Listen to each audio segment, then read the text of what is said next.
Deus tem algo especial para nós nessa noite.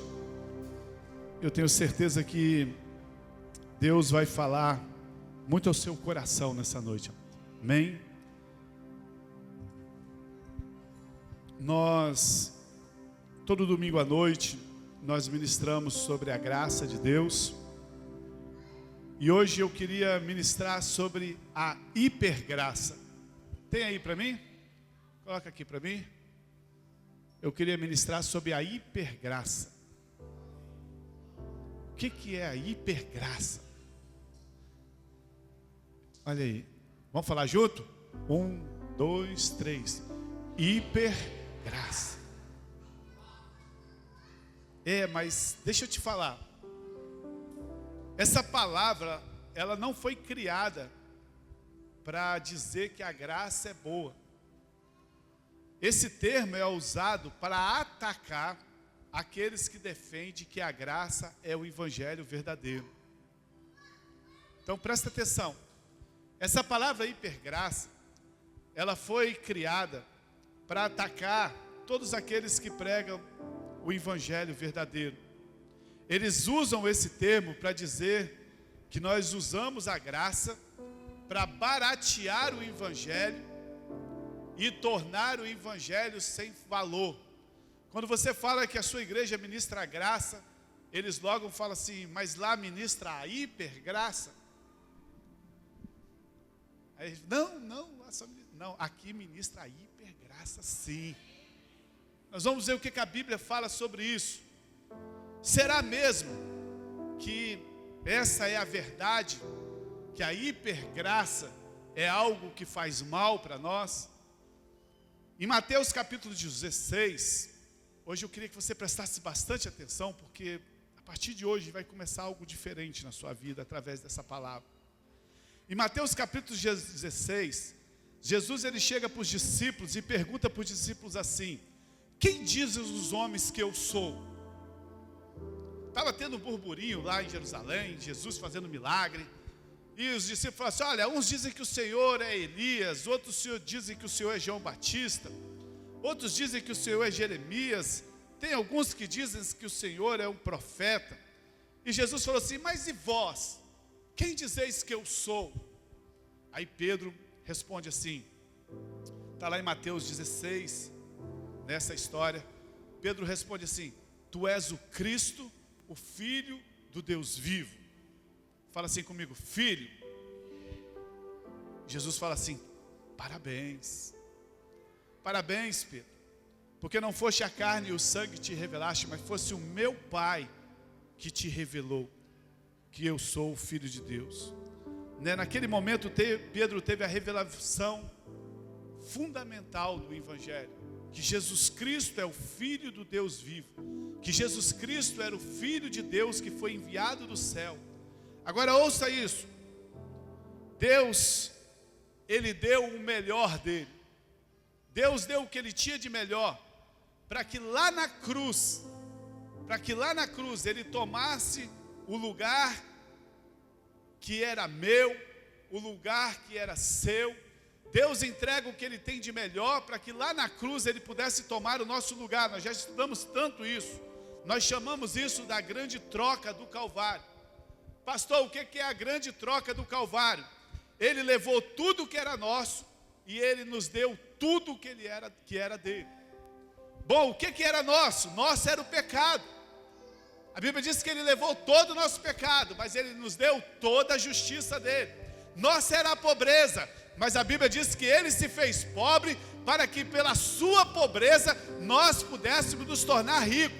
Nossa era a maldição, nossa era a enfermidade, mas a Bíblia diz que Ele se fez maldição em nosso lugar para que nós desfrutássemos de todas as bênçãos espirituais. Essa é a troca do Calvário que aconteceu, amém, amado? E pela ressurreição, quando Cristo ressuscita, nós então nos tornamos filhos justificados. Pastor, qual é a única coisa que Deus exige para que a gente receba tudo isso? A única coisa que Deus exige é que a gente creia que Jesus fez isso por nós. E aí a história continua. Jesus, ele conversa com os discípulos: quem diz os homens que eu sou? Em Mateus capítulo 16, né, verso 17, coloca para mim Mateus 16, 17, né, respondeu Jesus: Pedro, parabéns, né, porque não foi a carne e o sangue que te revelou, mas o meu Pai. Deixa eu te falar uma coisa nessa noite. O evangelho da graça só pode ser compreendido por revelação. O evangelho da graça, o evangelho do Senhor Jesus, só pode ser compreendido por revelação. Você não consegue compreender o evangelho com a sua mente natural. É preciso luz de Deus. É preciso que venha a revelação. E ele fala assim: porque isso não foi revelado pela carne ou pelo sangue, pela sua mente natural, mas porque o meu Pai te revelou. Se você não receber luz, se você não receber revelação, isso aqui hoje só foi um lugar legal que você veio. Feche os seus olhos nesse momento. Faça uma oração, Senhor, nesse momento. Fale para Ele assim: Deus, o Senhor revelou para Pedro, então revela para mim. Hoje eu quero sair daqui transformado. Amém? A lei, o evangelho da lei, você pode entender com a mente. Qualquer pessoa, qualquer ímpio entende o evangelho da lei. Porque o evangelho da lei, ele é simples. Se você se comporta bem, você é abençoado. Se você se comporta mal, você é arruinado. Quem vive assim na religião, vive debaixo de um peso, vive debaixo de um merecimento, vive debaixo da sua obediência própria, acreditando que a salvação e todas as bênçãos depende da obediência, depende do que ele vai fazer. E acham que vão fazer, somente fazendo bem é que eles irão para o céu. Esse é o evangelho da lei. Isso é lei, isso não é evangelho. Presta atenção nessa noite, eu estou dando um pano de fundo para você. Isso não é lei, isso é lei. Quando você acha que é pelo seu comportamento que você vai para o céu, quando você acha que é pela sua obediência que você vai receber alguma coisa, isso não é evangelho, isso é lei. Só há salvação no evangelho de Cristo. O evangelho de Cristo, ele é loucura para os homens natural. O evangelho de Cristo, ele não pode ser compreendido com a mente natural, porque o evangelho não consiste em nós nos esforçarmos para ir para Deus. Não! O evangelho não consiste nisso. O evangelho verdadeiro não é a gente se esforçando para ir para Deus, mas o fato que Deus veio até nós. Nós não conseguiríamos, é impossível a gente ir até Deus. Agora deixa eu te falar uma coisa para você. Toda religião, não é curso de graça e religião de segunda não, tá, irmão? Só estou dando um pano de fundo para vocês. Toda religião ensina isso. Toda religião ensina isso. Toda religião é baseado nisso. Como alcançar Deus. Como ter Deus. Como chegar até Deus. Como alcançar a bênção da salvação. Toda religião do mundo ensina isso, inclusive a evangélica. Mas o evangelho não nos ensina como chegar lá. O evangelho não nos dá passo para chegar a Deus. Não existe isso na Bíblia. Por quê? Porque Ele já chegou até nós. Nunca poderíamos ir até Jesus. Nunca conseguiríamos ir até Deus. Foi Ele que veio até nós. Sabe, o evangelho nos conta sobre a obra daquele que veio a nós. A boa nova. A Bíblia diz que Deus amou o mundo de tal maneira que nós fomos até Ele. Não. Deus amou o mundo de tal maneira que Ele veio até nós. A lei foi dada por Moisés, mas a graça veio por Jesus. A única coisa que Deus nos desafia é crer. Então Jesus disse para Pedro assim: Pedro, não foi a carne que te revelou. Às vezes eu estou conversando com pessoas aqui na igreja, e hoje eu quero bater um bate-papo com vocês. Hoje eu vou ler tanto versículo aqui que vocês vão sair com overdose de Bíblia daqui hoje. Porque eu quero te provar que a hipergraça é a maior bênção que existe sobre as nossas vidas. E não tem lugar melhor para provar do que aqui. Às vezes as pessoas chegam para mim e falam assim: pastor, como que o senhor descobriu essa questão da graça? Eu falei: irmão, você está achando que eu tenho condições de descobrir isso? Isso foi o Pai que revelou. Então, Pedro, ele já tinha recebido a revelação que Jesus era o Filho de Deus. Agora, no capítulo seguinte de Mateus, após Pedro ter ganhado essa revelação, a Bíblia diz que Jesus pega Tiago, João e Pedro e sobe para o monte. Nós chamamos essa passagem do Monte da Transfiguração. E quando eles chegam lá, Jesus, ele se transfigura na glória dele diante de Pedro. Ele mostrou a glória dele para Pedro. Então Pedro já tinha tido a revelação quando ele falou no Espírito que ele era o Filho de Deus. Só que agora, Pedro está naquele monte, ele tem uma visão de Jesus transfigurado na glória dele. Pedro já tinha tido a revelação no Espírito, agora ele teve a revelação na visão dele. E ele se emociona todo, porque como um bom sanguíneo, ele sempre vai se emocionar. Ele fala para Deus assim: Deus, isso aqui é muito bom. Porque ele vê Elias, ele vê Moisés, ele vê Jesus na glória dele, e falou assim: vamos fazer aqui 3 cabanas. Uma para Elias, uma para Moisés, uma para Jesus, e nós vamos ficar aqui o resto da vida. Aí a Bíblia diz que veio uma nuvem, e nessa nuvem de glória, o Pai, ai meu Deus, o Pai diz assim, Mateus 17:5, enquanto Pedro ainda estava falando: vamos fazer uma cabana aqui, vamos fazer um negócio, ele estava falando, uma nuvem resplandecente o envolveu dela, e saiu uma voz que dizia: esse é meu filho amado, ouça-o.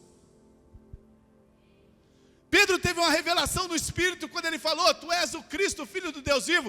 Depois ele sobe no monte, ele vê Jesus transfigurando. Depois que ele acaba de ver Jesus transfigurando, ele ouve o próprio Deus dizendo que ele era o Filho. Uau! Não tinha mais o que Pedro recebeu. Ele recebeu por revelação, ele recebeu por visão, e ele ouviu a próprio Deus falando que Jesus era o Filho de Deus. Isso é o máximo de revelação que alguém poderia ter de Jesus. Ele entendeu com o coração, ele entendeu com os olhos, e ele ouviu o testemunho do Pai. Eu te pergunto, teria como Pedro não ter entendido essa revelação? Sim ou não? Pois é. Às vezes você vem num culto e ouve uma palavra: agora eu sei tudo de graça. Vai ter o curso de reino? Não, porque eu já sei tudo de reino. Já fiz 2 vezes. Pedro viu no coração, Pedro viu com os olhos, Pedro ouviu. Ele recebeu o que podia ser de mais precioso. Porém a Bíblia relata, eu vou falar de hipergraça, calma aí, tá, irmão? A Bíblia relata que quando eles desceram do monte, veio um cobrador de impostos do templo, e perguntou a Pedro assim, se o senhor dele não pagava impostos. Ao que Pedro respondeu rapidinho assim: não, sim. Pedro responde assim: o meu mestre, fala assim comigo, mestre, paga tudo direitinho.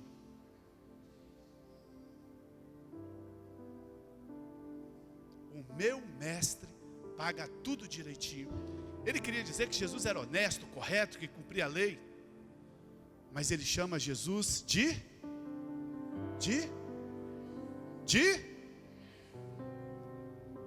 Aí ele chega em casa. Só você ler lá, só estou contando o que está escrito lá. Ele chega em casa, ele abre a porta. Quando ele abre a porta da casa dele, quem está lá? Jesus. Antes dele falar qualquer coisa, Jesus vira para ele e fala assim: Pedro,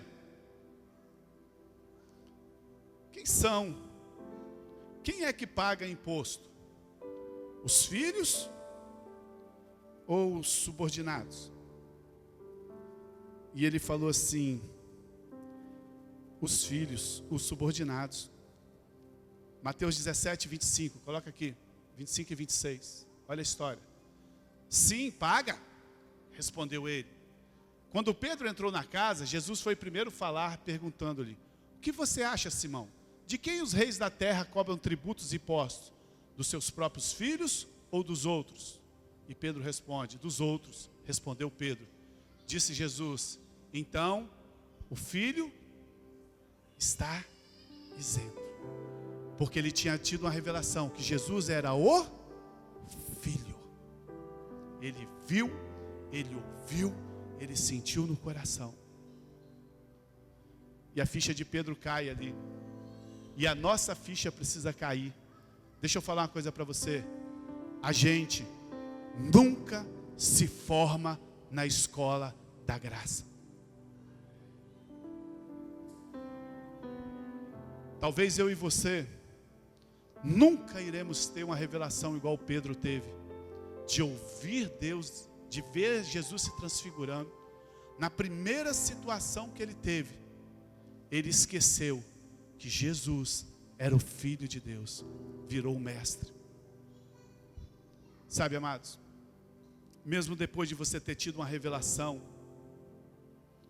mesmo depois de você ter recebido a visão, de você ter ouvido o Pai dizendo, Pedro aqui, ele aplicou a verdade na circunstância, ele não se atentou às coisas. Agora ouça isso com atenção que eu estou te ensinando nessa noite.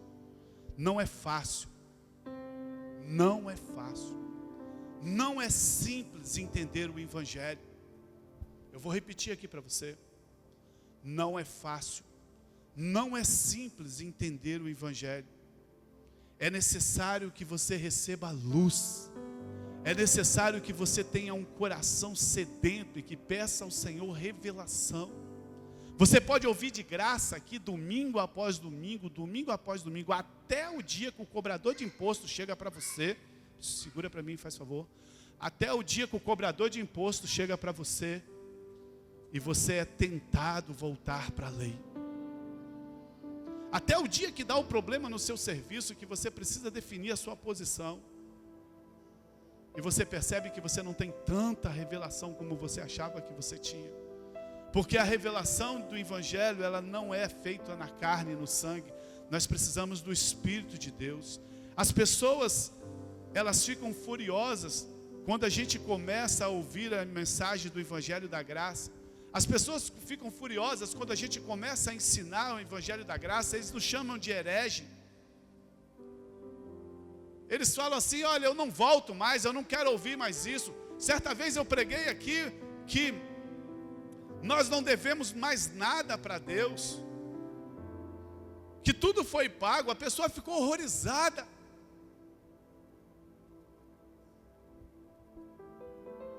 Chama de herege. Quando eu leio então para as pessoas que Deus justifica o ímpio, eu nem prego, eu só falo: olha, a Bíblia aqui está dizendo que Deus justifica o ímpio. Que é isso, rapaz, no céu não vai. Eu não estou nem pregando, eu só estou lendo que a Bíblia está aqui. As pessoas ficam revoltadas. O problema é que os líderes de hoje, eles não conseguem acreditar que a graça é realmente tão boa. Eles não conseguem acreditar que o Evangelho é tão bom. Eles não conseguem acreditar que o Evangelho é para aqueles que não merecem nada. Por isso eles opõem o ensino da graça de Deus. Principalmente quando esse ensino é claro, principalmente quando esse ensino é forte, principalmente quando esse ensino é contundente. Eles dizem que essa mensagem da graça é algo perigosa. Essa mensagem da graça é perigoso. Eles ficam advertindo as pessoas a terem cuidado com esse tipo de ensino sobre favor imerecido. Eles falam assim: não vá na igreja do pastor Evandro. Eu falei, caramba. Vocês podem ir em qualquer igreja, mas não vai na igreja do pastor Evandro, porque o ensino que ele prega lá é perigoso. Essas pessoas imaginam, eu acho, que quando eu ensino a graça, elas devem imaginar que eu sou, sabe, eu tenho uma vida de pecado. Eu acho que essas pessoas devem imaginar, esses líderes, que eu vivo uma vida de orgia, e que eu quero levar os irmãos a cometer todos os tipos de pecado. Assim eles atacam a mensagem, chamando a mensagem da graça de graça barata, de graça sem valor. Mas deixa eu te falar, ela pode ser barata para mim e para você, mas para Jesus Cristo custou tudo. Para Jesus Cristo custou totalmente tudo, mas ela é gratuitamente para aqueles que creem. Oh, podem falar o que quiser, ela é de graça para aqueles que creem.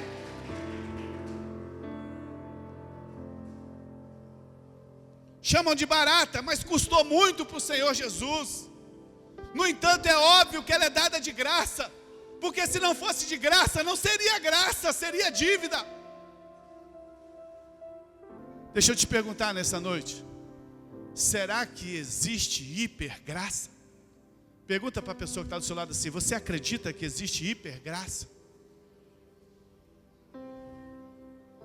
Outra crítica que se tornou uma acusação é que nós nos tornamos um perigo para a igreja de hoje. Ele nos acusa de ensinar a hipergraça. Eu não sei como alguém pode ser contra a graça de Deus. Eu não sei como alguém pode ser contra a abundante e transbordante graça de Deus. Se a Bíblia usa essa expressão hiper, será que a Bíblia usa essa expressão hiper? Na verdade, não existe a expressão hiper na graça, na Bíblia. Mas existe sim o prefixo hiper.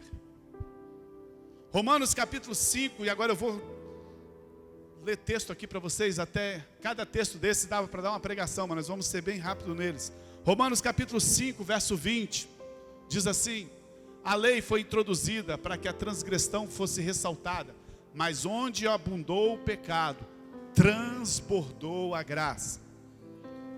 Essa palavra superabundante, que a graça foi superabundante, no grego tem esse nome aqui, ó. Deixa eu falar esse nome feio aqui para vocês, ó. A palavra superabundante que está ali, que foi traduzida no português, no grego é uperperisseu, que significa hiper. Para indicar que não é apenas abundante, mas a graça é superabundante, é indescritível, é transbordante. Efésios capítulo 2, verso 7. Efésios 2, 7 diz assim: para mostrar nas eras que hão de vir a incomparável riqueza, em outras palavras está suprema, as incomparável suprema riqueza da graça demonstrada na sua bondade para com Jesus. Essa palavra aqui no grego é uperbalo, que está acima de qualquer descrição. A riqueza da graça é suprema, ela transcende o entendimento, ela supera as expectativas. E mais uma vez está aqui o prefixo hiper. Não há como descrever a graça de Deus sem dizer que ela é hiper. Não tem como descrever a graça de Deus sem dizer que ela é maravilhosa, que ela é suprema, que ela é altíssima. 1 Timóteo capítulo 1, verso 14, diz assim: contudo, a graça que o Senhor nos transbordou sobre mim. Mais uma vez, a graça que transbordou. No grego, esse transbordar é uperpleunoazou.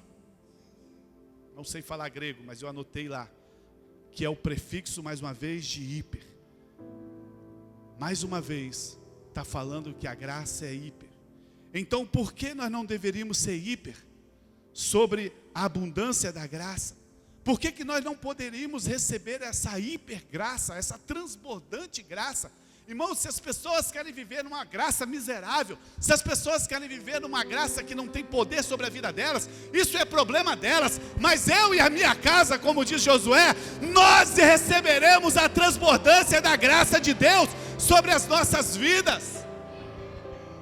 Deus não deu uma graça mais ou menos, Deus não deu uma graça de qualquer maneira, Deus está dizendo que Ele deu uma hiper graça para nós, Ele nos deu uma maravilhosa graça. Deixa eu compartilhar alguns versículos aqui para você rapidinho, para você entender o que Deus fala da graça. 1 Pedro capítulo 5, verso 10, diz assim: o Deus de toda graça, fala assim, o Deus de toda graça, o Deus de toda graça, que nos chamou para a sua glória eterna em Cristo Jesus, depois de teres sofrido por pouco tempo, restaurará e confirmará, e te fortalecerá, e te porá firme sobre os alicerces, aleluia.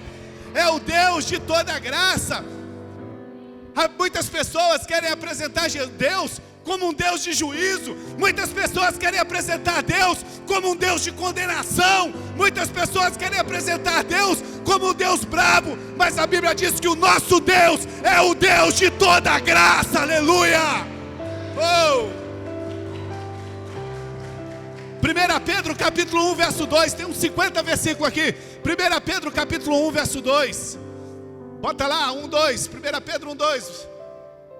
1 Pedro capítulo 1, verso 2, escolhidos de acordo com o pré-conhecimento do Pai, pela obra santificadora do Espírito, para a obediência, Jesus Cristo, a aspersão do seu sangue, graça e paz lhes sejam multiplicadas. Deus quer multiplicar a graça. Nós já temos a rica, a transbordante, a superabundante, mas o Senhor deseja que essa maravilhosa graça ainda seja multiplicada nas nossas vidas.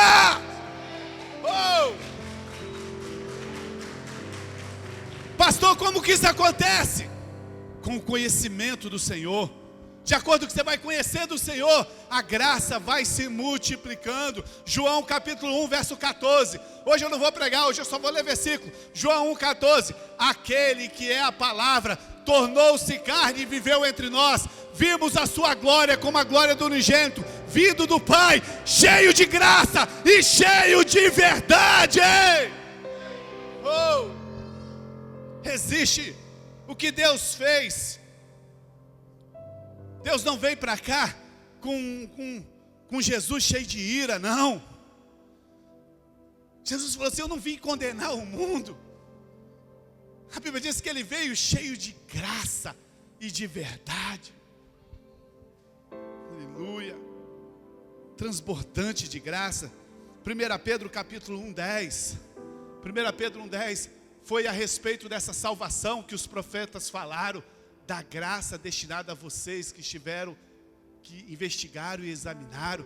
Olha aqui, os profetas no Velho Testamento estavam falando dessa graça. 1 Timóteo capítulo 1, verso 14. Olha que lindo. Contudo, a graça do nosso Senhor transbordou sobre mim com a fé e o amor que estão em Cristo Jesus. A graça do Senhor Jesus Cristo transbordou com fé e com amor, não com condenação, não com ira, não com acusação. A graça transbordou sobre nós com fé e com amor, amado. Aleluia. Não precisamos viver debaixo de condenação. Romanos capítulo 5, verso 17, esse é o queridinho nosso. Se pela transgressão de um só a morte reinou através dele, muito mais aqueles que recebem a imensa provisão da graça e a dádiva da justiça reinarão em vida por meio de um único só, Jesus Cristo, o nosso Senhor. Você recebeu o quê? Você não recebeu uma graçazinha barata não, irmão. Você não recebeu uma graçazinha mais ou menos não. A Bíblia diz que você recebeu uma abundância de graça.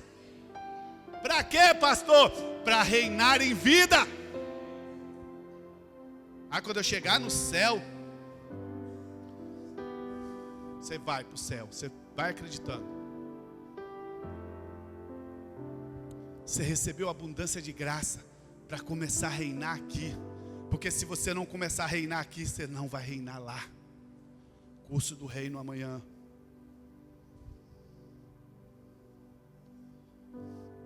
Eu não entendo por que as pessoas não querem reinar em vida. Está aqui o texto. a abundância da graça para que possa reinar em vida. Eu não entendo por que as pessoas não querem reinar em vida. Fala assim, pastor, fala forte, pastor, eu quero reinar em vida, por isso eu recebo a transbordante graça de Deus. Paulo está dando a maneira como nós podemos reinar sobre o pecado, sobre a doença, sobre a miséria, sobre o diabo. O único jeito que você tem para reinar sobre o pecado, sobre a miséria, sobre o diabo, é recebendo a transbordante graça.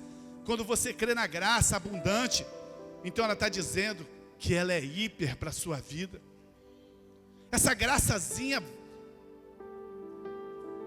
tem gente que acha que a graça é só para salvar, mas deixa isso para o final. João capítulo 1, verso 16. João 1,16. Hoje eu só vou ler o versículo, irmão. Hoje eu não vou pregar não. Todos recebemos a plenitude. Graça.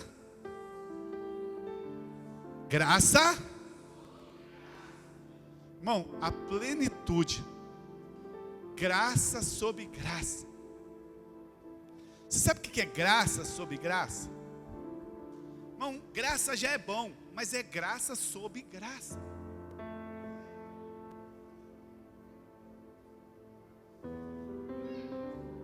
Pastor, o que é graça sobre graça?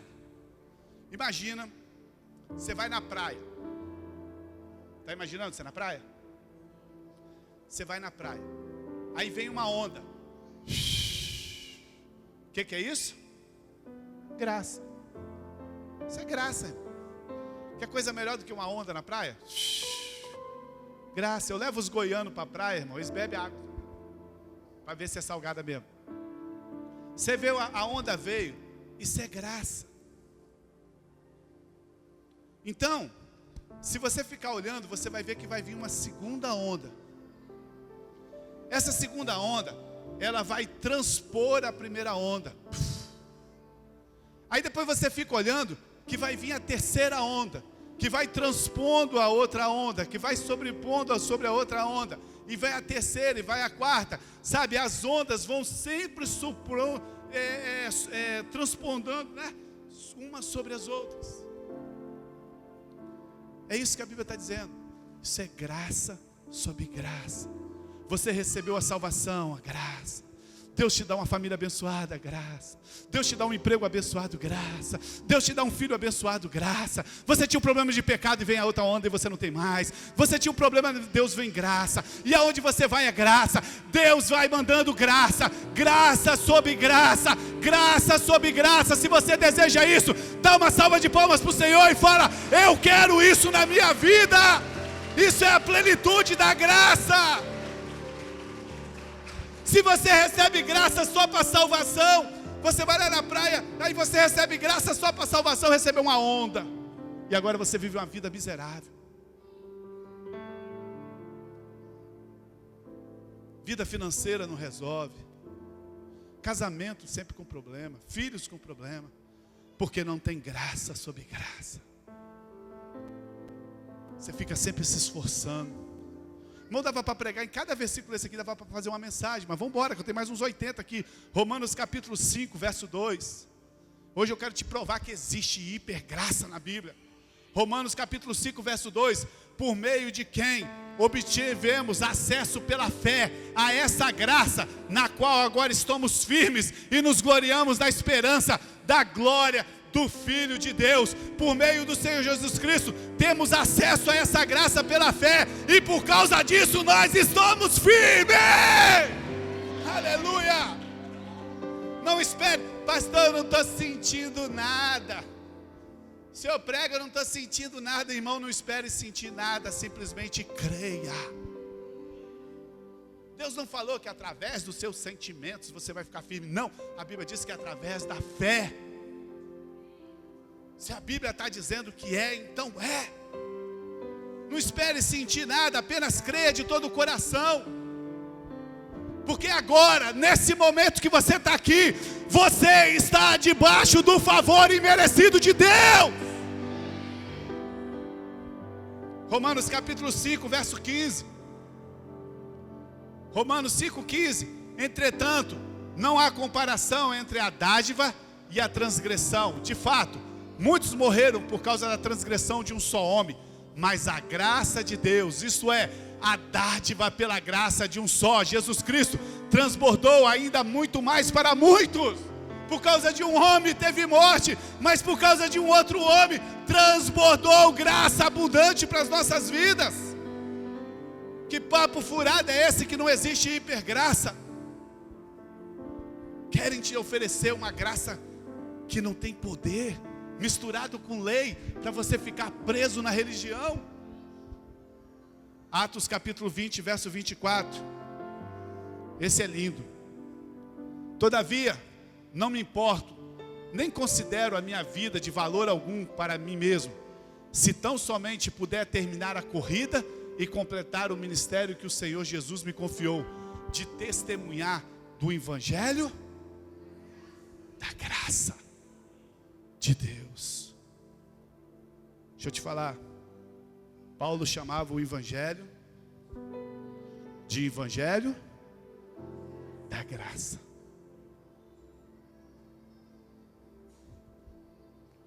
Ouça o que eu vou te falar nessa noite. Que hoje eu não estou pregando, hoje eu só estou lendo o versículo. Você que está vindo aqui a primeira vez, não se assusta não. Se a mensagem que você ouve, ela não está saturada de graça, isso não é a mensagem do Evangelho. Pode falar que é bonitinho, pode fazer gente dançando, pode fazer o que quiser. Se a mensagem que você ouve não estiver saturada de graça, não é o Evangelho de Deus. Mas deixa isso para outro dia. Efésios capítulo 2, versos 5 e 8. Efésios 2, 5 e 8 diz assim: Deus deu-nos vida com Cristo, quando ainda estávamos mortos, e pelas nossas transgressões, pela graça vocês são salvos. Mas que tradução vocês me arranjaram hoje, mas tá bom. Pela graça vocês são salvos. Vamos lá, até o Efésios 5 até o 8. Deus nos ressuscitou com Cristo e nos levou a sentar nas regiões celestiais em Cristo Jesus, para nos mostrar nas eras que hão de vir a incomparável riqueza da sua graça. Somos salvos pela? Deus nos leva nas regiões celestiais para ver o quê? As riquezas da sua graça, demonstrando em sua bondade para conosco.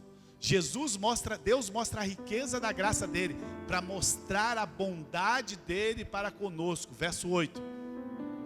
Pois vocês são salvos pela graça, por meio da fé. Isso não vem de vós, é presente de Deus, é presente. Só há salvação pela graça, não existe salvação de outra forma. Se os pregadores estão pregando qualquer outra mensagem, não tem salvação onde não prega a mensagem da graça. Só existe salvação na graça. Se os pregadores estão o tempo todo pregando o que o homem precisa fazer, isso não é graça. Se os pregadores estão pregando o tempo todo o que o homem tem que fazer para se santificar, para ser salvo, isso não é graça. Só existe salvação no Evangelho da graça.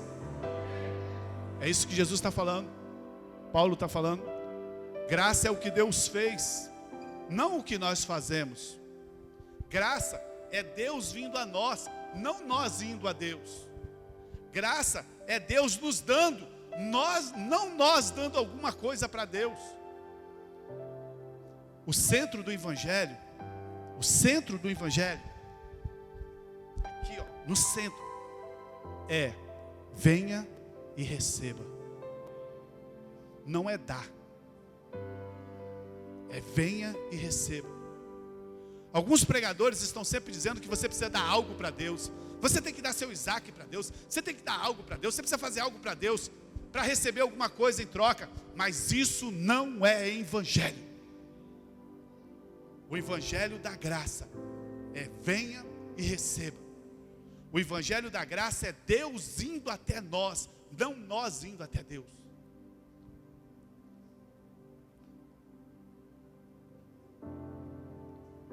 Nós não convidamos aqui pecadores a dar alguma coisa para Deus.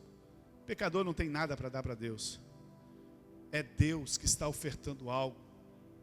Nós só precisamos receber a graça de Deus. Para com essa doideira da sua cabeça de achar que você está dando alguma coisa para Deus. Até o ar que você respira é Deus que te deu. Até o desejo de te adorar vem do Senhor. Nós não temos nada para dar para Deus. Nós podemos apenas responder a Deus o que Ele fez por nós. Mas nunca começa em nós. Sempre vai começar nele. Porque tudo é para Ele, por Ele e para Ele. Toda a glória é dele. Nada tem início em nós. Tudo tem início em Deus. Qualquer mensagem que é pregada, que não seja a mensagem da graça, não é evangelho. Tito, capítulo 2, verso 11, 2. Tito 2, 11, 2 diz assim: porquanto a graça de Deus se manifestou salvadora a todos os homens. Presta atenção. A graça de Deus se manifestou salvadora a todos os homens. Verso 12. Educando-nos para que, renegadas as impiedades e as paixões mundanas, vivamos no presente século sensata, justa e piedosamente. Essa graça, ela não apenas nos salvou. Tá, você foi salvo, agora se vira aí. Não, o texto está dizendo que essa graça que foi salvadora, ela nos educou, ela nos ensina a dizer não para o pecado. A grande acusação contra o evangelho da graça é que essa graça que a gente prega barata faz as pessoas irem para o pecado. No entanto, isso é uma grande ignorância, uma ignorância monstruosa, pois a graça nos ensina a viver santa e piedosamente, diz a Bíblia. A verdadeira graça nos dá vitória contra o pecado. A graça que nos salva, ela nos educa a se livrar das paixões mundanas. Como eu disse, eu poderia pregar cada um desses versículos, mas hoje a gente só está fazendo o início de algo grande que vai vir pela frente. Hebreus capítulo 12, verso 15. O maior erro é Hebreus 12, 15. Atentando diligentemente, porque ninguém seja faltoso, separando-se da graça de Deus. Nem haja alguma raiz de amargura. Quando você separa da graça de Deus, nasce a raiz de amargura, que brota, que te perturba. Por meio delas, muitos estão sendo contaminados. O maior erro que existe é separar da graça de Deus. Quando um líder separa suas ovelhas da graça, ele está indo contra o Espírito de Deus. O texto está dizendo isso. O maior erro que existe nas nossas vidas é quando nós nos separamos da graça de Deus. Quando você separa da graça de Deus e tenta viver pelo seu merecimento, começa a dar raiz de amargura, perturbação, e a igreja vira uma quizumba. Romanos 5, verso 20. Por causa desse versículo, muitas pessoas interpretam a graça errado. A ele foi introduzido para que a transgressão fosse ressaltada, mas onde aumentou o pecado, olha de novo, transbordou a graça de Deus. Por causa desse versículo, muita gente interpreta que a graça é só para o ímpio receber a salvação. Não, esse aqui ele tinha muito pecado, mas agora transbordou, ele recebeu a salvação. Ou seja, quando ele se converte na graça, mas depois ele se vira para quebrar a sua cabeça, porque não tem mais graça para ele. Isso é mentira. Nós somos salvos pela graça, e depois de sermos salvos pela graça, nós vivemos pela graça, nós somos educados pela graça. Romanos capítulo 6, verso 14. Acabou não, irmão? Hoje eu vou te dar versículo aqui o dia todo. Romanos capítulo 6, verso 14 diz assim: pois o pecado não terá domínio sobre vós, porque vocês não estão debaixo da lei, mas debaixo da graça de Deus. Eles nos acusam de pregar a graça, porque eles dizem assim: se você pregar a graça, os crentes vão correr para o pecado. No entanto, o texto diz assim: que o pecado não terá mais domínio sobre nós, porque nós não estamos debaixo da lei, mas debaixo da graça. Pastor, quem que não consegue se livrar do pecado?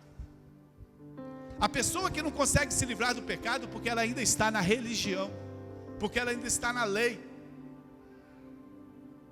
não entendeu ainda a graça, porque ainda vive na lei. No dia que ela compreender a graça, espontaneamente ela vai viver em santidade.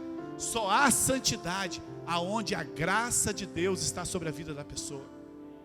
Você pode sair de casa falando assim: hoje eu não vou fofocar, hoje eu não vou falar mal dos outros. Você vai ver, toda vez que eu falar mal de alguém, eu vou dar um beliscão em mim. Vai voltar para casa sem carne.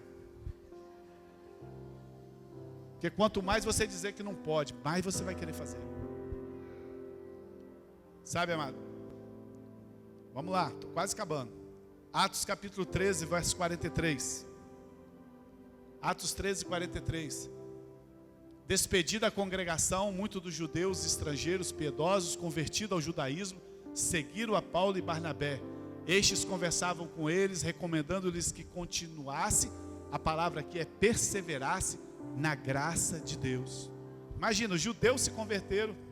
Quem fez o curso de graça aqui sabe o que é isso, né?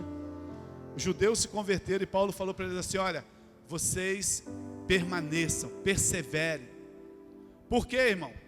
Porque toda vez que você pregar a graça, você vai ser acusado, você vai ser caluniado, eles vão falar mal a seu respeito, vão dizer coisas negativas sobre você, mas a palavra diz que é para a gente perseverar na graça.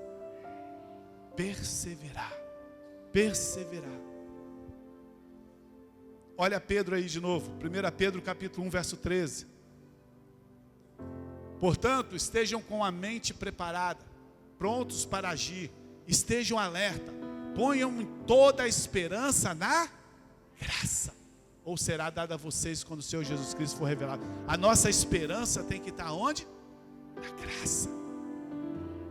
Paulo está dizendo assim, ó, Pedro está dizendo assim: esteja com a mente preparada, esteja pronto para agir, esteja alerta, coloquem toda a sua esperança na graça, completamente na graça, porque quem confia no seu merecimento, quem confia na sua justiça própria, não consegue permanecer firme no dia da adversidade. Você pode achar que você vai conseguir, mas o dia que a luta vem, você não consegue, só consegue aqueles que confiam na graça. Você confia na graça, irmão? Quando a luta vem, você continua perseverando na graça? Hebreus capítulo 13, verso 19, eu não vou comentar versículo nenhum, senão nós vamos ficar aqui até a madrugada.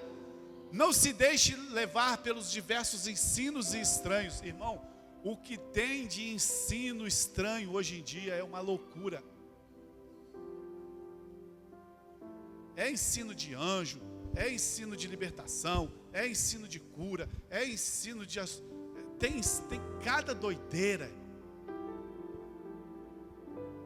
Paulo está dizendo assim: não deixe se levar por diversos ensinos estranhos. Bom que o nosso coração seja fortalecido pela graça, e não por alimentos, cerimônias, chofar, candelabro, diabo a quatro.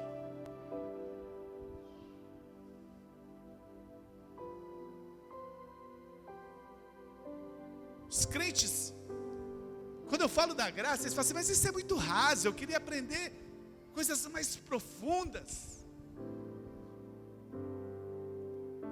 O nome do anjo que ficava do lado do trono, Paulo está falando assim: bom que o nosso coração seja fortalecido na graça,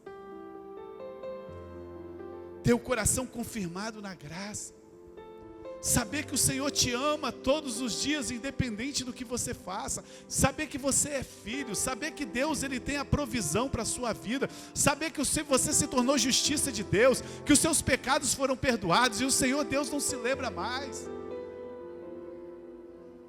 Tem gente que acha que Deus só perdoa o pecado do presente. Deixa eu te falar, o seu pecado que você vai pecar já foi perdoado. Nossa, que heresia. Imagina se Deus perdoasse só o pecado do presente, nós estaríamos tudo ferrado, porque o sangue de Jesus derramou os pecados e da remissão dos pecados há 2000 anos atrás. Então só valia os pecados daquele dia. Nós estamos vivendo 2000 anos depois. Deus perdoa os pecados do passado, do presente e os que a gente já vai cometer. Existe uma cachoeira de bênção sobre as nossas vidas. Não é uma gotinha de sangue para você, não. Existe uma cachoeira de Deus. Você precisa estar fortalecido na graça, porque mesmo quando você pecar, existe essa cachoeira de bênção sobre você. E você vai aprender isso no reino. Você vai aprender isso no curso do reino que nós vamos começar amanhã. Você vai ficar impressionado sobre o tamanho da bondade de Deus para você reinar. Nós vamos embora. Olha Pedro de novo aí, o Pedro que teve tanto problema. 2 Pedro 3,18. Prometo que eu estou quase acabando. Ih, tem tempo. Cresçam, porém, na graça e no conhecimento do Senhor Jesus. Não estou indo fazer um seminário, uma conferência lá de... Não tem nada contra não, irmão. Você pode crescer, a Bíblia está mandando você crescer. A Bíblia diz que você tem que multiplicar a sua graça e que você tem que crescer na graça. Quando, pastor, que eu cresço na graça? Quando você avança no conhecimento da revelação de quem é Jesus. Tem gente que acha que igreja é time de futebol, irmão. Não, eu sou da igreja tal, sou da igreja tal. Mas isso aqui não é time de futebol não, irmão. Nós precisamos é crescer no conhecimento de Jesus. Somos todos discípulos, somos todos alunos da graça. Nós estamos aprendendo a cada dia os nossos olhos estão se abrindo para coisas que nós nem percebíamos antes. A cada dia nós estamos aprendendo coisas novas. Ninguém se forma na escola da graça. Não, já sei tudo de graça. Sabe nada. A graça é Jesus. Não tem como esgotar Jesus. Olha Pedro de novo aí. Pedro 5,12. Com a ajuda de Silvano, a quem considero irmão e fiel, eu escrevi resumidamente, encorajando e testemunhando que esta é a verdade, é a verdadeira graça de Deus. Mantenham-se firmes na graça de Deus. Você não vê nenhum discípulo ensinando outro evangelho que não seja o evangelho da graça. Paulo ensinou o evangelho da graça, Pedro ensinou o evangelho da graça, Tito ensinou o evangelho da graça, João ensinou o evangelho da graça. Não existe outro evangelho. E Pedro fala assim: mantenha-se firme no evangelho da graça. Tem pessoas que falam assim: pastor, o pessoal já está cansado de graça. Então, irmão, vai para o mundo. Não tem outro evangelho para ser pregado. Nós estamos num tempo de mistura, irmão. Nós estamos num tempo que as pessoas misturaram o evangelho da lei e da graça. Você não encontra uma igreja que prega só de lei, mas eles misturaram. E o problema da mistura é que quando você mistura a graça com a lei, a graça perde o efeito. Por fim, Timóteo capítulo 2, verso 1. Foram mexer com a gente, falou que não existe hipergraça, então vão achar esse texto se não existe hipergraça.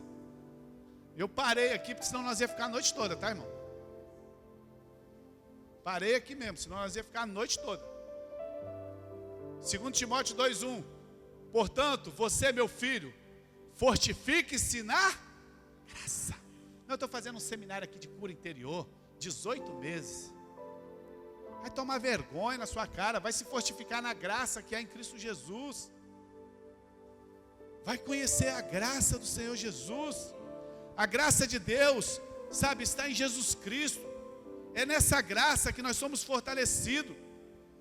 Você já percebeu que alguns crentes parece que recebem mais o favor de Deus do que outros? Você já reparou que tem algumas pessoas... A pessoa começa a ouvir o evangelho da graça, daí 2 semanas abre porta de emprego para ela, faz um monte de coisa, parece que ela é mais favorecido. Eu acredito que isso ocorre porque eles descobriram a chave para acessar o favor de Deus. Quantos aqui querem a chave para acessar o favor de Deus? Pouca gente, né? Pouca gente. Vou falar não. Tomar uma água aqui, ver se eles mudam. Quantas pessoas aqui querem a chave para acessar o favor de Deus na sua vida?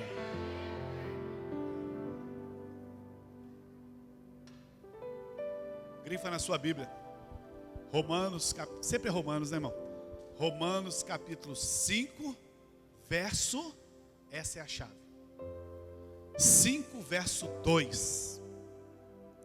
Por meio de quem obtivemos acesso pela fé a essa graça, na qual agora estamos firmes, nos gloriamos na esperança da glória de Deus. Nós temos acesso a toda a graça pela fé.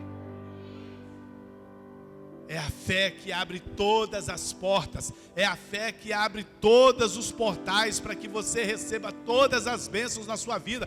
Não tem nada com o seu merecimento, não tem nada com tanto que você busca, é pela fé. Sabe, amado, para você abrir o computador você precisa de uma senha. Você abrir a sua conta bancária você precisa de uma senha. Para você abrir a graça sobre a sua vida você precisa de uma chave. Essa chave é a fé. Essa é a fé. Pastor, muita graça, será que não é perigoso? Será que não é perigoso esse negócio de muita graça, pastor? Depois de todos esses textos, né, que eu li para você, a conclusão é que nós recebemos muita graça. E alguém pode perguntar assim, pastor, mas isso não é muito perigoso, esse monte de graça? Irmão, se é perigoso para o diabo. Se é perigoso esse monte de graça, é perigoso para o diabo. Para nós, a graça de Deus, ela é apenas segura. A graça de Deus, ela é essencial. Sabe, não se preocupe de estar desfrutando de muita graça, ou de estar falando muito de graça. Você tem que se preocupar de não estar desfrutando da graça. Gálatas capítulo 3, que nós estudamos, diz que o povo de Gálatas, eles começaram pela graça, mas depois eles caíram da graça, foram tentar com as suas forças. A coisa mais difícil que existe no evangelho é você ser crente pelas suas forças, é um inferno. Se você quiser ser cristão com as suas forças, irmão, isso é um inferno. Não pode isso, não pode aquilo, não pode sei lá o quê, você bota aquele monte de regra, você não consegue cumprir nenhuma. Porque você começa pela graça, mas depois cai pelas suas forças. Muitos estão fazendo isso. A graça é só para conversão, mas depois agora é com a minha força. Dizem que a graça é um ensino raso. Não, isso é coisa, eu gosto de coisa mais profunda, pastor. Como do tipo assim, como fazer para parar de pecar? Temos que fazer um estudo assim, pastor. Quando o pastor coloca isso no centro da palavra, deixa eu te falar uma heresia aqui para você ficar doido. Quando o pastor sobe em púlpito só para pregar como fazer para parar de pecar, ele está se igualando aos muçulmanos, aos hinduístas, aos budistas, aos espíritas. Pois todos pregam essas coisas. Vivam uma vida sem pecado. Você se igualou à mesma coisa. A verdade é que não existe mensagem mais profunda que o evangelho da graça. Outros acham que a graça é só uma passagem para ir para o céu quando você morrer. Não, quando eu morrer, tá bom. Graça é isso, mas vai muito além. Quem não conhece o poder da graça, sabe, começa a misturar com outros ensinos. E assim eles matam o poder da graça, e o pecado continua reinando sobre a sua vida. Mas quando você conhece o poder da graça, Romanos capítulo 6, verso 14, Romanos 6,14 diz assim, pois o pecado não te dominará mais, porque você não está debaixo da lei, mas você está debaixo da graça. É debaixo da graça que você é forte. Nós só temos vitória quando nós estamos na graça.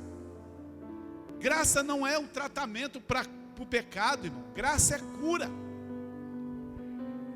Ter mais graça é ter mais vitória contra o pecado. Ter menos graça é ter menos vitória contra o pecado. Graça é a palavra que todos nós conhecemos. Graça é a palavra que todo mundo fala. Mas entender a graça é muito difícil para as pessoas. Eles ouvem o nome, mas eles não sabem o que ela significa. Graça é Deus fazendo por nós. A graça de Deus é algo essencial. A graça de Deus é algo envolvente. A graça de Deus é algo deslumbrante. A graça de Deus nos vira de cabeça para baixo. Eu queria convidar o Ministério de Louvor para subir aqui. Deixa eu te falar nessa noite. Talvez como Pedro, você teve uma revelação de graça lá. Talvez você viu, você sentiu no Espírito, você até ouviu uma voz. Mas deixa eu te falar, ninguém se forma na graça de Deus. A graça de Deus, amado, é algo essencial para as nossas vidas. Eu li todos esses versículos para você. A graça de Deus é algo envolvente. A graça de Deus é algo deslumbrante. Sabe, a graça de Deus dá vida para a gente. A graça de Deus dá cor para a gente. Quando você vive o evangelho da graça, a sua vida é afetada em todas as áreas. Ela muda tudo na sua vida. Ela muda o seu comportamento como marido. Ela muda o seu comportamento como esposa. Deixa eu contar um pecado aqui para vocês. Eu gosto de contar pecado para as pessoas, ainda mais que a minha mulher não está aqui, então ela nem vai saber. Ah, chegou.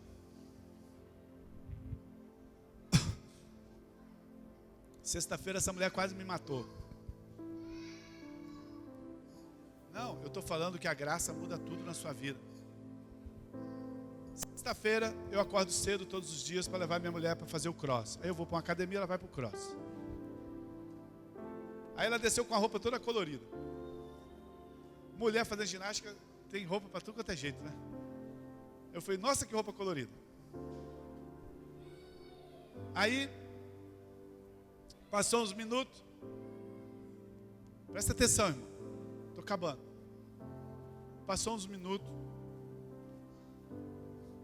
A gente estava na cozinha. Aí eu dei um abraço nela. Falei assim, amor, eu sou enjoado, né? Porque eu sou muito enjoado. Essa menina aqui fala assim, nossa, o pastor é fofinho. Esse aqui embaixo é muito enjoado. E aí eu abracei minha mulher e falei assim, nossa, amor, eu estou enjoado, né? Ela nem sabe disso que eu estou falando aqui agora não, irmão. Aí ela falou assim para mim, irmão, ó, desse jeito. Tava mó love. Ela falou desse jeito assim para mim.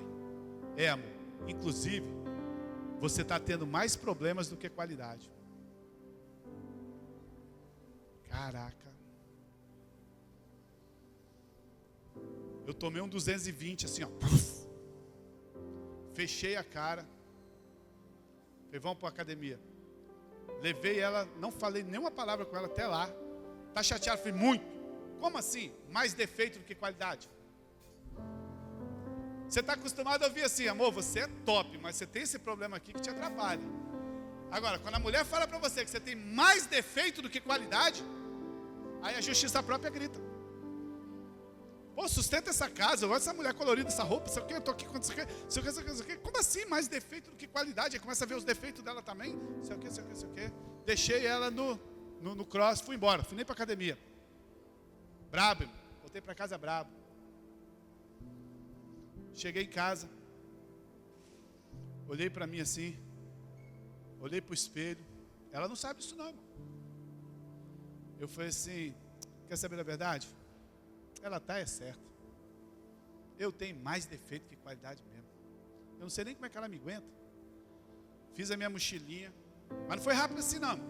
Fiz minha mochilinha para ir embora de casa. Peguei uma sacola, botei uns 4 livros dentro. Até então eu não tinha tido a revelação não. Botei uns 4 livros dentro. Fui lá na cozinha, peguei 2 laranjas, uma maçã. Peguei chave da igreja, falei, vou lá para a igreja. Vim aqui para a igreja, trouxe um monte de livro, caderno, essa mensagem eu escrevi aqui. Sexta-feira. Chegou aqui, eu olhei e falei assim, rapaz, você quer saber? Eu acho que ela está certa. Eu sou muito chato mesmo. Eu acho que eu tenho mais defeito que qualidade mesmo. O Espírito Santo começou a trabalhar no meu coração. Aí peguei o celular, mandei para ela assim, porque ela ia chegar em casa e ia me achar. Olha só, deixei brigado lá. Mandei para ela assim, amor, estou na igreja. Pelo menos não sumiu, né? Pior coisa que existe é a pessoa que você anda com ela, ela some e você não sabe onde está. Depois de uma briga, então, a pessoa tem que ser presa que faz isso. Aí passei o dia todo aqui, irmão. Botei uma música lá, fiquei adorando, fui escrevendo essa mensagem. Cheguei em casa, ela falou assim, amor, fala, você está com raiva de mim? Eu falei, não. Sério? Eu falei, não, nem um pouquinho. Sabe por que eu estou falando isso para você? Porque você também não presta. Não é só eu, não.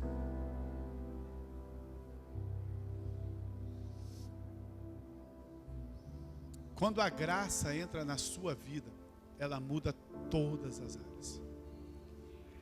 Eu poderia estar brigado com a minha mulher até hoje, pregando aqui em cima, porque eu não ia deixar de pregar, porque a graça me cobre.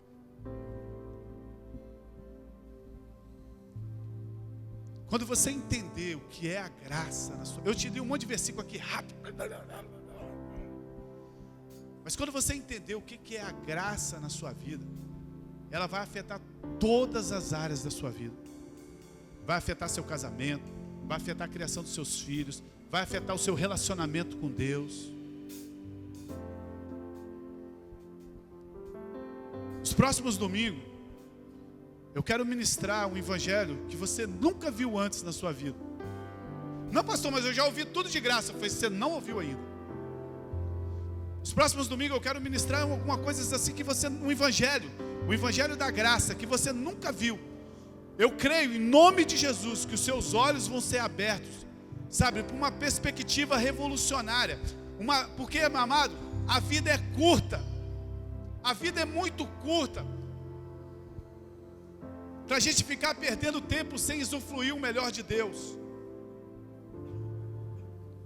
Tudo que você ainda sabe a respeito da graça de Deus é pouco. E tudo que você não sabe, tudo que você não conhece, isso pode te atrapalhar, sabe? É você não experimentar a abundância que Jesus tem para a sua vida em todas as áreas. Sabe por que você tem dificuldades na sua vida? É porque você ainda não conhece a graça do Senhor Jesus. Isso atrapalha nossas vidas. A religião tem matado muitas pessoas. Sabe, se você nessa noite, eu estou fazendo essa palavra para você, se você deseja orar, irmão, se você deseja verdadeiramente orar e ver as suas orações respondidas, porque a coisa mais frustrante que tem é quando você ora e as suas orações não são respondidas. Sabe, eu quero te convidar a você não perder mais nenhum domingo dessas palavras que eu vou ministrar, e que você entenda que essa graça, ela é super maravilhosa para abençoar todas as áreas da sua vida, porque não é apenas uma graçazinha, é uma hiper graça, é uma super abundante graça, é uma suprema graça, é algo que eu e você não podemos nem mensurar. Eu queria te convidar a você ficar de pé nessa noite para a gente encerrar. Eu creio que você vai mudar as suas crenças erradas na sua vida. Sabe, você vai descobrir comigo, junto comigo, por si mesmo, o verdadeiro tamanho da graça de Deus. Não adianta eu ficar aqui te falando da graça, você precisa descobrir por si mesmo, pela revelação do Espírito Santo, o tamanho dessa graça. Graça não é algo pequeno, graça é algo grande, graça é algo transbordante, graça é algo maravilhoso, sabe, graça é tudo de bom que nós temos. E a Bíblia diz que nós precisamos crescer na graça. Crescer na graça. Feche os seus olhos dessa noite. Talvez hoje seja para você só mais um culto, domingo que vem é outro, depois domingo é outro. Eu não sei como que você pensa sobre culto, mas aqui não é assim. A cada domingo, Deus completa algo para a gente, para o próximo domingo, para a próxima semana, para a próxima semana. Sabe, eu queria te convidar nesses dias, amado, a desfrutar, a aprender sobre essa graça, a deixar essa graça mudar a sua vida, a deixar essa graça mudar todas as áreas que você não tem tido vitória. Eu queria orar por você nessa noite. Feche os seus olhos, antes da gente cantar. Sabe, na verdade eu queria concordar com a sua oração. Eu queria que você falasse com Deus agora: Deus, deixa eu experimentar essa graça. Eu estou cansado de religião, eu estou cansado de igreja, eu estou cansado de vir para a igreja só para ficar livre do inferno. Eu quero experimentar essa abundância de graça. Pai, em nome de Jesus, nós oramos nessa noite, Senhor, para que o Espírito de Deus traga a revelação da graça do Senhor. Pai, nós oramos para que o Senhor traga luz nessa noite. Luz, ó Pai, ilumina a nossa mente, ilumina o nosso espírito, ilumina o nosso coração. Tira as trevas, ó Deus, que não nos deixa enxergar a Tua maravilhosa graça. Senhor, nós oramos nessa noite cancelando toda religião. Nós oramos nessa noite cancelando, Deus, tudo aquilo que foi nos ensinado e que nos atrapalha a crescer na presença de Deus, na graça, que atrapalha essa graça a ser multiplicada em minha vida. Pai, eu quero nessa noite a multiplicação da abundância da graça. Eu quero viver a hipergraça na minha vida. Eu quero que o Senhor entre em todas as áreas. Pai, eu oro nessa noite concordando com o coração dos Teus filhos. Pai, nós vamos sair daqui nessa noite transformados, ó Pai. Nós vamos sair dessa noite aqui mudados, ó Pai. A nossa vida nunca mais vai ser a mesma, Senhor. Todo engano do diabo, nós repreendemos em nome de Jesus. Todo engano da religião, nós repreendemos em nome de Jesus. Tem coisas boas demais para a gente experimentar. Nós não podemos continuar perdendo tempo como nós estamos perdendo, Senhor.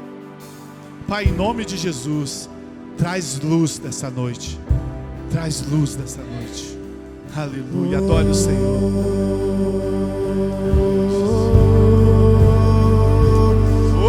Eu sei que o Seu poder se aperfeiçoa na minha fraqueza. E quando eu me cansar,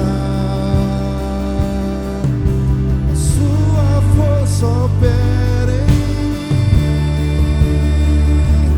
Eu sei que a Sua graça é pra mim.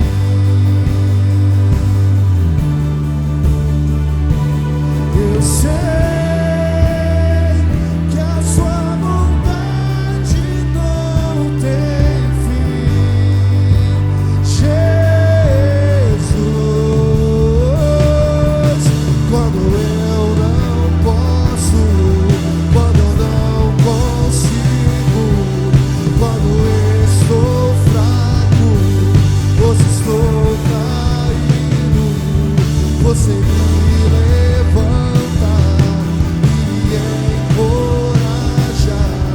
Você me dá forças, Você me resguarda. Quando eu não posso, quando não consigo, quando estou fraco, ou se estou caído, Você me levanta e me encoraja. Você me dá forças, Você me resguarda. Eu sei que a Sua graça é pra mim.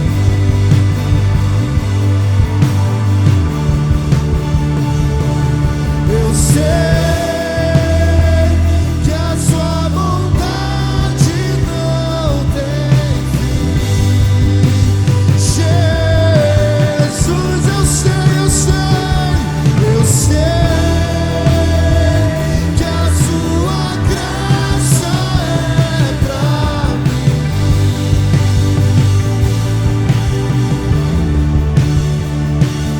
Eu sei que a Sua bondade não tem fim.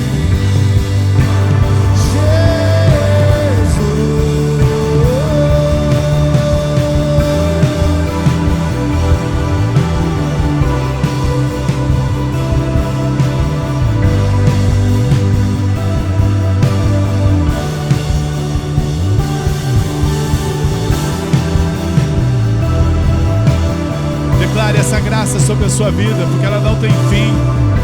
A bondade de Deus não tem fim. A Bíblia diz que Deus é um Deus de graça, de amor. Ele não é um Deus de julgamento. Ele não é um Deus de ira. Deus é um Deus de graça e é um Deus de amor. Arabaxuri canta, arabaxuri anda, canta, arabaxuri canta, arabaxuri. as áreas da sua vida que você precisa experimentar a graça de Deus, chame ela para a sua vida, chame. Qual o milagre que você precisa receber? Qual é algo que você sabe que você não consegue com suas forças? Amado, se você não consegue com as suas forças, você está no plano da bênção de Deus. Chame a graça sobre a sua vida, cresça na graça, cresça no conhecimento. Pare de perder tempo, pare de perder tempo. Deus quer que você reine em vida. Deus quer que você comece a reinar em vida em todas as áreas. Pai, nós oramos o Senhor nessa noite, Pai. Que essa palavra seja revelada em nosso coração, Pai. Que haja luz em nosso coração, Senhor. Que haja revelação em nosso coração. Que a gente possa olhar para Jesus Cristo como Filho de Deus. A graça que veio até nós, mudando todas as áreas das nossas vidas. Nós declaramos que a nossa vida será tremendamente impactada por essa graça, Senhor. Nossas famílias, nossos casamentos, oh Deus, nossas finanças, nossa santidade será impactada, Senhor Deus, porque o pecado não tem mais força sobre nós, porque nós não estamos debaixo da lei, mas nós estamos debaixo da graça, Senhor. Declaramos que tudo aquilo que o diabo tem tentado contra nós não tem mais efeito, porque a graça de Deus é sobre todas as coisas. Ela é superabundante, Deus, ela é hiper, Pai, ela é grande, ela é suprema, Senhor. Em todas as áreas nós convidamos essa graça a mudar a nossa história, a mudar as nossas vidas, ó Pai. Deus, em nome de Jesus, nós declaramos que nesses próximos domingos, ó Pai, Deus, uma revelação nova, uma unção nova do Senhor sobre as nossas vidas, algo que nós nunca experimentamos, algo que nós nunca vivemos, ó Pai. Deus, em nome de Jesus, aqueles que perseveram na graça, como Pedro disse, aqueles que continuam perseverando na graça, Pai, que não se iludam, Pai, com ensinos errados, ó Pai, mas aqueles que permaneçam no verdadeiro evangelho da graça que Paulo falou, onde receberam, ó Deus, a recompensa do Senhor, ó Pai. Deus, nós liberamos isso sobre essa igreja nessa noite, Pai, em nome de Jesus, ó Pai, nós te agradecemos. E nós damos uma salva de palmas para o Senhor nessa noite. Aleluia.